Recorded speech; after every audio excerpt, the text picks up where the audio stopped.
Guys, Daisy's here with us now because she wouldn't stop barking because she loves me so much.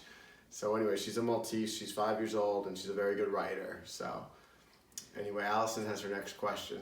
We imagine with contacts with PR professionals is an important way that your reporters find their stories as well as decide what's a cover. Can you talk about this? Also, how do you hear from PR people? So the contact that we get from PR people for the most part these days is by email. We do receive phone calls and all the rest, but I'd say the overwhelming majority of contact that we receive is through email. And you definitely notice some stark contrasts in the way that PR people deal with the media, and sort of good PR people and bad PR people, for lack of a more nuanced description. Because the strong PR people are contacting you in a way that's personal and succinct and tailored to your media platform. And the bad PR people are just overwhelming you with too much information and don't know who you are and just sending sort of mass emails. And those are the ones that you just press the delete button. Again, for the most part, it's over email. So that's what happens with the long, boring, non-engaging, non-personal email pitches that you receive.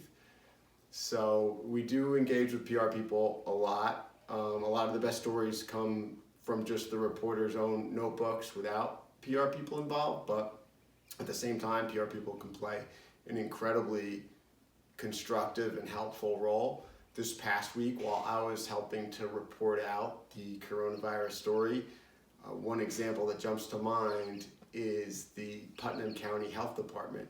They have a communications specialist who was in touch, or has been in touch, multiple times per day, every day since the crisis has broke, with new statistics, new numbers on who is testing positive, how many people are testing positive, how many people are testing positive in certain towns.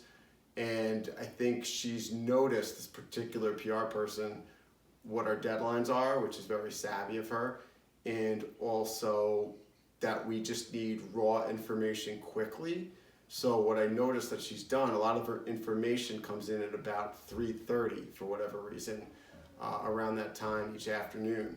So in advance of having a more detailed press release together, she'll send me a quick email with some of the raw data, with some of the stats, just so that I have that ready to report out to social media. And then she'll send me a more detailed press release later when she's able to put something together. But I think that was very smart of her in her role of trying to get information out there, that she knew that it was important to just get us the raw data quickly. And so that's a great example of a good PR person and someone doing their job in a smart way. Conversely, what are some really bad examples of ways that PR people flubbed it for their clients?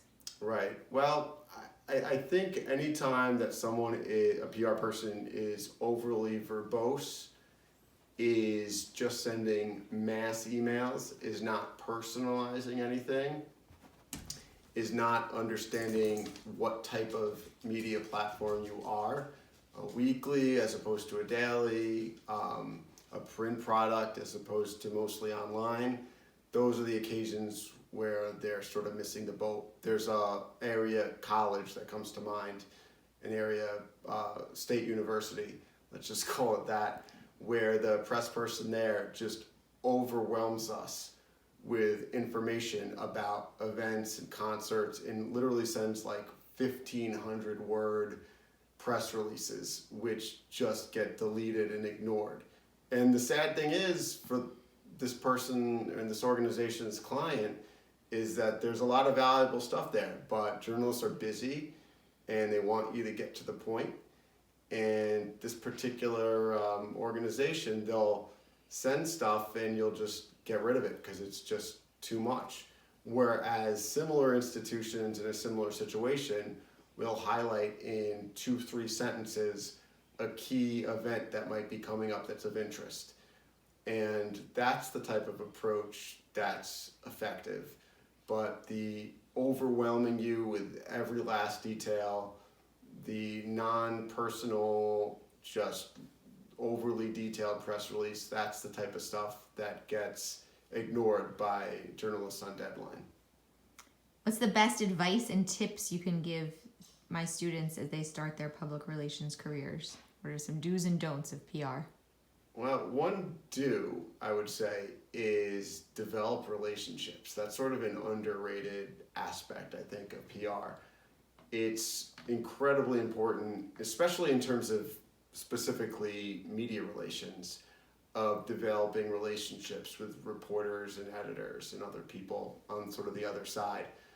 And that will win you a lot of points and win you a lot of coverage just based on the way the world works in developing and nurturing strong relationships. You know, there's a trust that gets built over time. And one thing I've also noticed is that PR people with a background in the media often have a much better understanding of how the media works. So there's a few PR agencies in this area where the principal people used to work as newspaper reporters. And what you'll see from them is instead of some sort of cold, not personal press release, they'll send you a quick 2-line thing, maybe give you a quick phone call and try to grab your attention. They'll try to personalize things. They'll be aware of the towns that you cover. They'll be aware of your deadlines. They'll be aware of your audience and what kind of angles are of interest to you. They'll know the different editors of our different editions and who is interested in what. They'll have probably gone to coffee and gone to lunch with those editors, if they're good PR people, and established real human relationships. And I think that's an enormous part of at least on my level in the types of PR people that we work with, something that's very underrated in the effective PR people is developing and nurturing those relationships. And then there's a trust that gets built. And then when the time is right and you have an important story, the journalist will trust you that you're presenting a story that's important and of interest and not just, like a 1,500 word press release sent out mindlessly to 500 media outlets. So that's an important thing to keep in mind.